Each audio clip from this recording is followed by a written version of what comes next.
Gwaltney Group, RE/MAX results. Welcome to Rochester Real Estate, featuring Robin Gwaltney from Gwaltney Group RE/MAX Results and Andy Brownell. Here's Andy Brownell on Rochester's News Talk, 1340 KROC AM and 96.9 FM. Good morning. Welcome to Saturday morning. Andy Brownell on News Talk 1340 KROC AM and 96.9 FM with Robin Gwaltney. Gwaltney Group RE/MAX Results. Good morning, Robin. Good morning. You liking this winter weather? Well, it looks pretty. Looking out the window at all the pretty white snow on the trees, it looks pretty, and just kind of. I think you probably saw my post the other day. I actually get a little bit excited when it's time to dig out all the winter coats and the hats and just the different stuff. I think that's why I like the change of season so much, is I get bored with the same old, same old. Yeah. So check back with me 2 months from now and see how much I'm liking the winter. But right now, I'm kind of excited about it. It's getting me, like making lists for menu for Thanksgiving and thinking about getting all my Christmas stuff out. So yeah, I'm into it. Yeah. Can you believe Thanksgiving is days in a away? Few days. Yeah, in a few days. Oh, I'm feeling somewhat ready. So glad about that. We're never ready until the last minute, so that's the way the household runs. I am a little tired of hearing the furnace running, though. I'll admit that. Yeah, especially when the bill comes in. I haven't seen that one yet, but I keep hearing it. I go the reverse way because I have propane. So I prepay the propane, and then I just, the money's gone already. So now I just heat it up, whatever. when it's out, then they'll come back and put some more in. But I've never heard it put that way before. That's interesting. Okay. So it's funny. I was reading a story, of course, about a real estate market.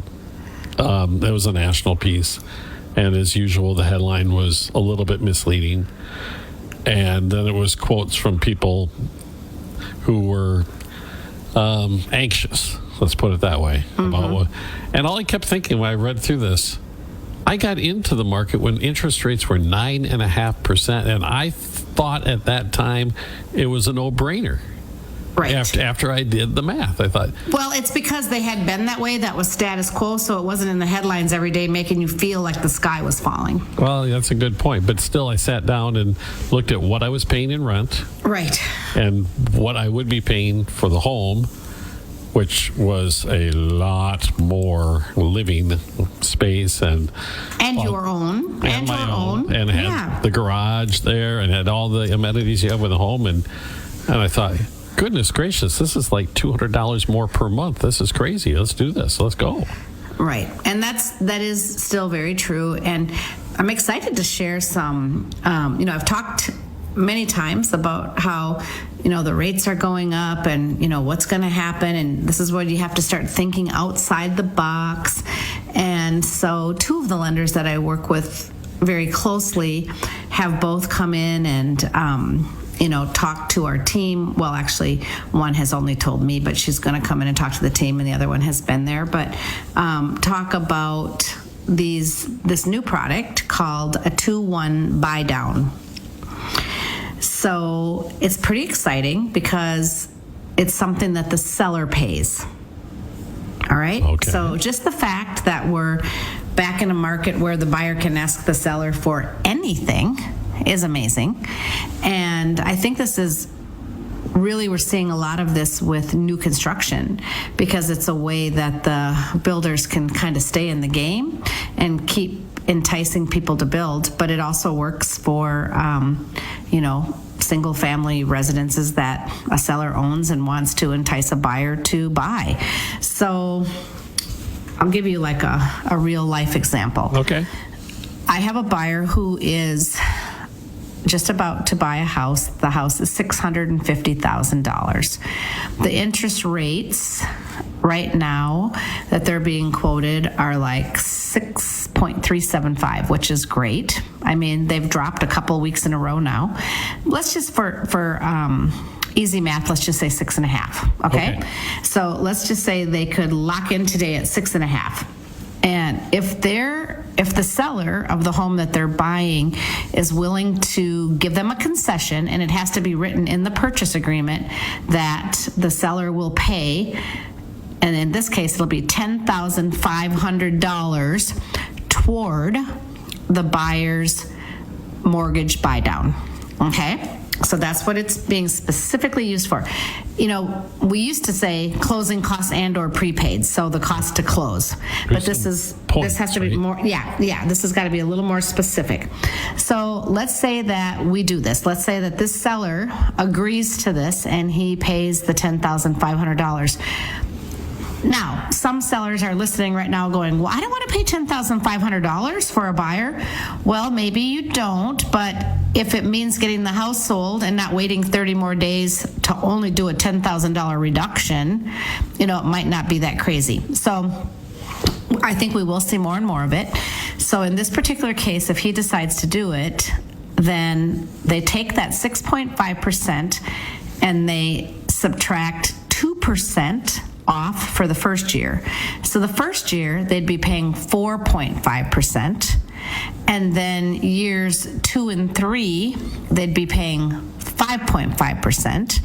And then by year 4, it would be back up to that today's rate of 6.5%. Now, if by year 4, the rate has dropped, or even by year 2 or 3, if it gets below what they're paying, they always have that option to invest approximately $5,000 and refinance.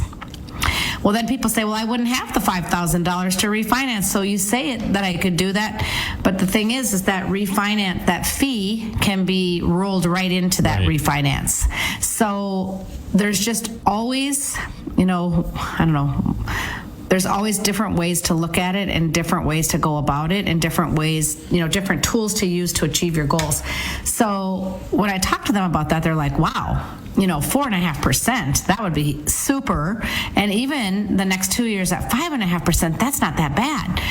And I don't have a crystal ball. Boy, I wish I had a crystal ball. If I had a crystal ball, well, I wouldn't be doing this radio show because I'd be too busy basking in Bora Bora in the sunshine or whatever. But the truth of the matter is that all we can do is read and learn from economists because that's what they study every day.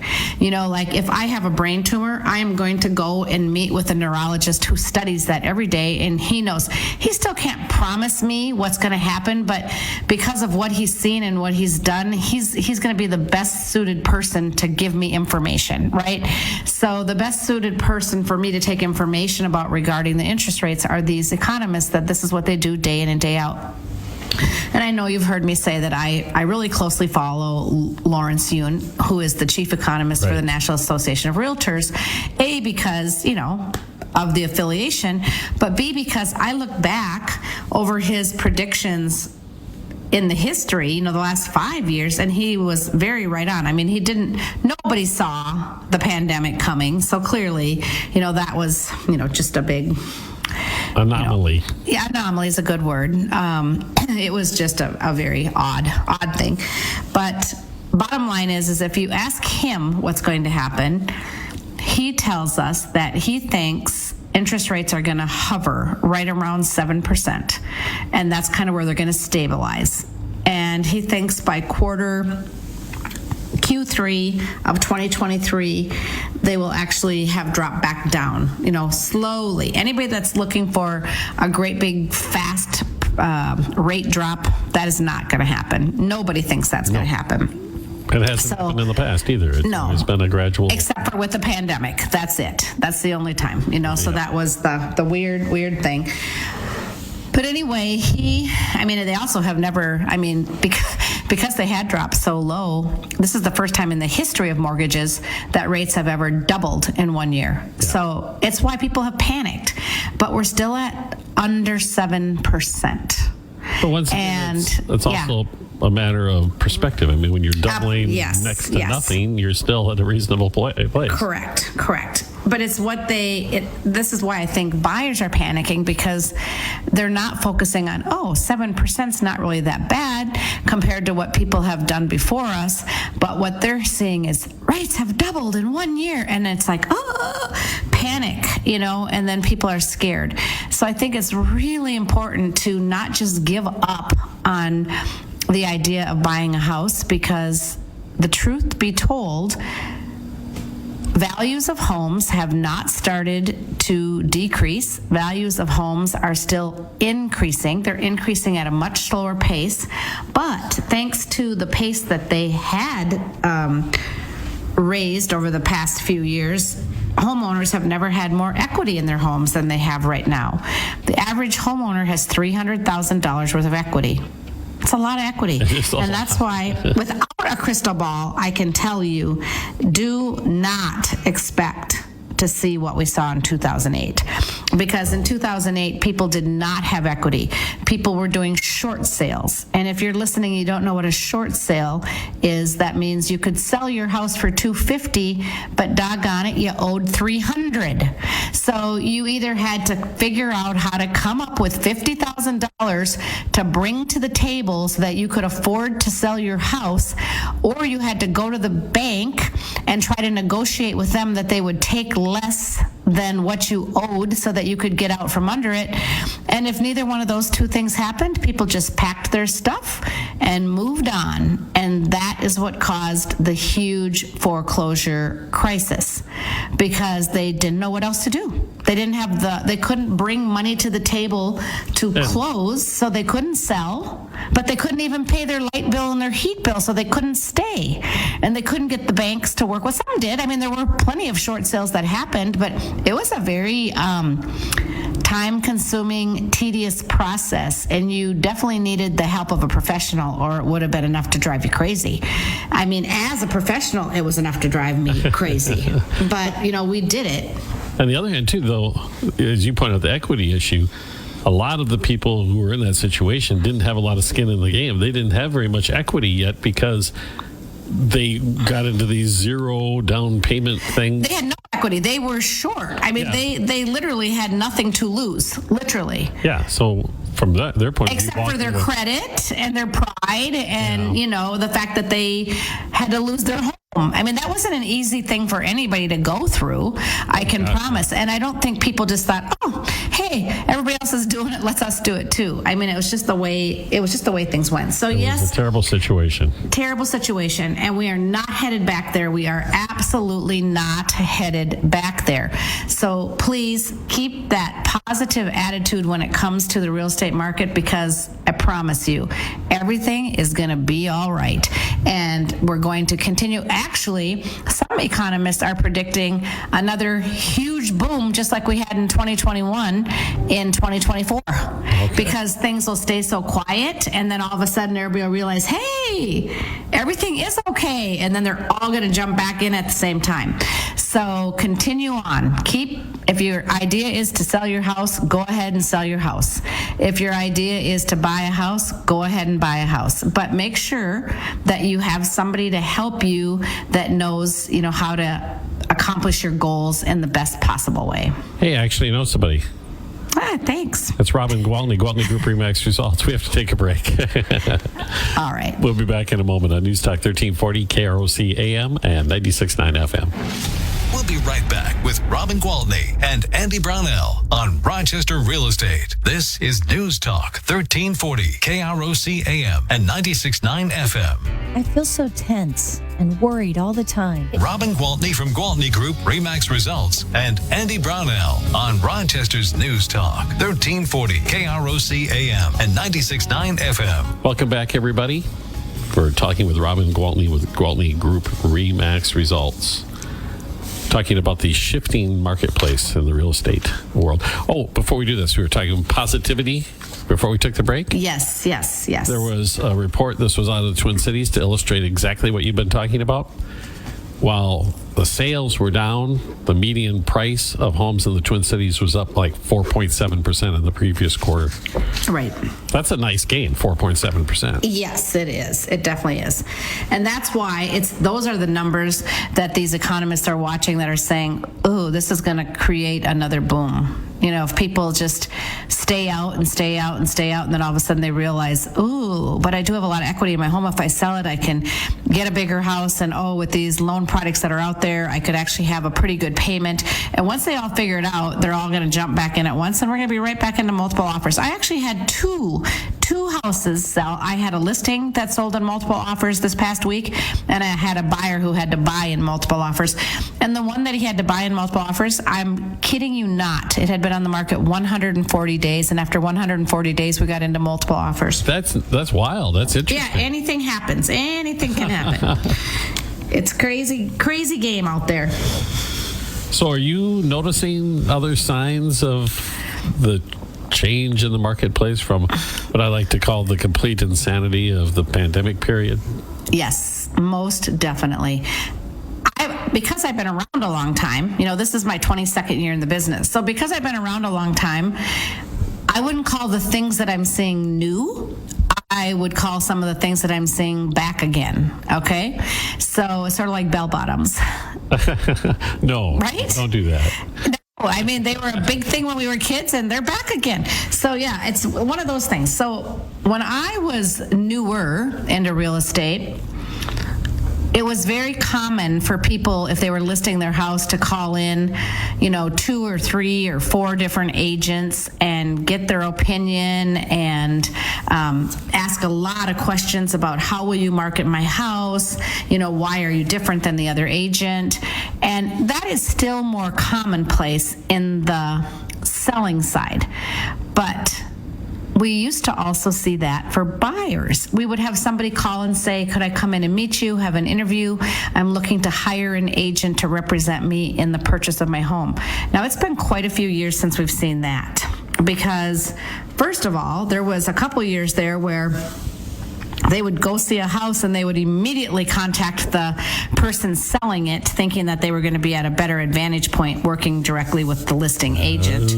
Or they would just use their sister or their mother or their friend or the person that sits next to them at church or the mother of their, the mother of their kid's best friend or whoever they knew, because they just knew that they just needed a realtor and they needed it now, and they had to get this house bought before somebody else bought it. Right? Move fast. It wasn't like you were taking your sweet old time and putting a plan together. But the time is one part of that. People know that they don't have to rush through the buying decision, and that is a fabulous thing. I mean, they're putting their notes together like, these are the things that I would like in a house. It's an absolute must to me to have an attached garage. I would like to have this. I wouldn't mind that. Those kind of things, instead of just find me a house. Like anything, I'll take it. But anyway, so that's one good thing. But the other good thing is that they're actually doing their research, and they are realizing that, boy, it is a tricky market out there, and it is shifting. And I think I mentioned not too long ago that the majority of the realtors that are licensed and working in this market right now is the first time they're seeing anything like this. Right. They weren't around when we went through this before. So these these potential buyers are calling up several agents and setting up appointments. And I can say this because just this past week I met with 3 new buyers that wanted to interview me. And I always ask them, where did you get my name? And of those 3, 2 of them said, you were referred to me by somebody else you had worked with. And one of them actually said, I liked your rating on the Better Business Bureau because I'm so leery of, dishonest people these days that I really relied heavily on that. And I was impressed by that. Yeah. But anyway, so they come in and they interview and they have their questions all written out. And I say good for them doing their due diligence and making sure that they're going to line themselves up with someone that can meet their needs, someone that can help them navigate through this market. Was there a common theme to the questions I asked you? Yes, there usually is a common theme. And, a lot of the questions that I'm hearing now are, what is your experience? How many houses have you sold?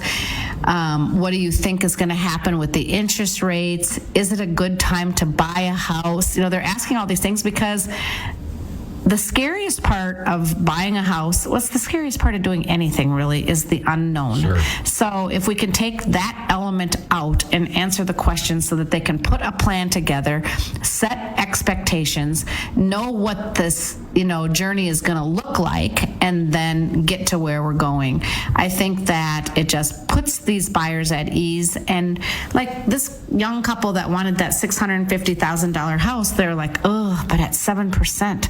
I'm like, but there are other options. And so when I told them about this 2-1 buy down, they were just thrilled because they had never heard of it. I had another doctor recently wanted to buy a very expensive home, but he was like, oh, but I don't know, that would mean X number of dollars down, da-da-da. I'm like, listen, you are a physician. There are at least 4 banks in town that will do a physician's loan, meaning 0% down. And with 0% down, you're paying 0 mortgage insurance. He's like, what? Yeah, he just didn't even know, So again, if people are equipped with the information and the knowledge, and they have someone that can help them that has done it before a lot of times and knows where, I'm not going to sit here and tell you that I know everything, because I get my knowledge from reading and from talking to other people in the industry, and I learn about these mortgage products through the lenders that I have relationships with, because it's important that I know so I can be the middleman and pass that information on to the buyers. So, did you get all 3 clients? I did. I knew you did. Thanks for asking. Yes, I did. All right. It is fun to have that advantage of telling them, oh, yeah, by the way, I have been in it 22 years. And oh, by the way, I have the largest and most productive team in all of Southeast Minnesota. And oh, by the way, we do have 5-star reviews. Yeah, anyway. That helps. Yeah. It helps. All right. We do have to take a break. We'll be back with more. Robin Gwaltney Group RE/MAX results here at News Talk 1340, KROC AM and 96.9 FM. We'll be right back with Robin Gwaltney and Andy Brownell on Rochester Real Estate. This is News Talk 1340, KROC AM and 96.9 FM. On your next appliance upgrade right now during the last. With Robin Gwaltney from Gwaltney Group RE/MAX Results and Andy Brownell on Rochester's News Talk 1340, KROC AM and 96.9 FM. We are back. Robin Gwaltney Group RE/MAX Results at News Talk 1340, KROC AM and 96.9 FM. Robin, do you have any listings you want to tell us about today? I do. I want to talk just briefly about something that I've touched on over the past few months, is that affordable housing is where we have such a shortage of inventory, right?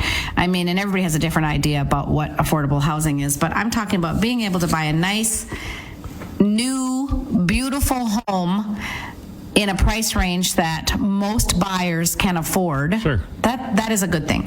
So that being said, we're going to see more and more of manufactured homes coming back into play, because it's just the less expensive way to do it, right? So out in Orinoco, we're working with a developer out of Chicago that is bringing these manufactured homes to town. They are putting cement board siding on them. They're putting hard surface countertops in them. They're beautiful, okay? So I have several of them for sale out in Orinoco, but just to give you a sample of what you get for the price. They're there. Mm-hmm. So out on 85th Street Northwest in Orinoco. And this one, for instance, these are built 2021, so brand new construction, 1,216 square feet, 3 bedrooms, 2 baths, $152,000. Wow. And that's on a slab foundation, right? It is, yes. Yep. And then we have...